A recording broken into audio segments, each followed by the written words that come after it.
Hi, I'm Ariane Smith, and I'll be reading Belinda's Halloween.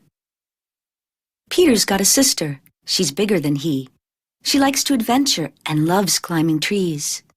With glossy brown braids and emerald green eyes, Peter thinks one day she might reach to the skies. I could be an astronaut or a famous magician, become a starlet in a movie, or make cakes in a kitchen. And someday you might be just as tall as me. We could go sailing and discover the sea. What would we find there? Asked Peter, concerned. Why, Blackbeard the pirate, she answered with a smirk. Blackbeard the pirate? He said, looking stark. Nah, just shark-infested waters when it gets dark. This was an image that caused Peter to shudder. What were these words his sister was able to utter? He didn't know that she was just teasing, a game that she sort of found really quite pleasing. Until one day, close to Halloween, Peter decided that Belinda was being sort of mean.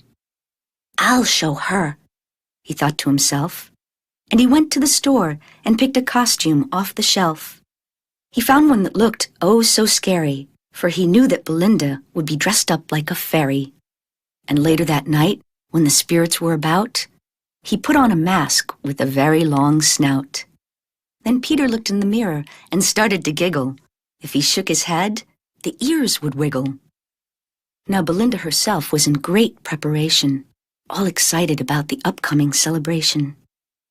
When the moon rose and was high in the sky, they agreed to meet and go trick-or-treat. Now the time was right.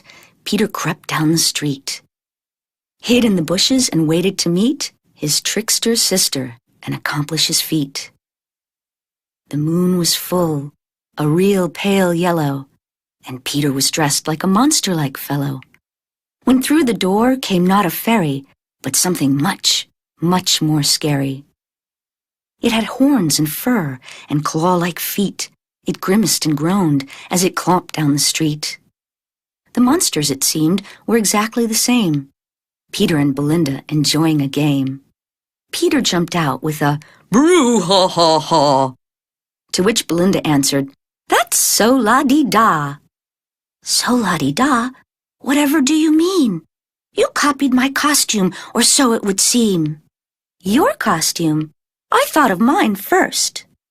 But just then Belinda started to burst, with laughter and merriment and all things so jolly. Then Peter chimed in, realizing their folly, for each in their own way was ever so clever, both brother and sister, always and forever.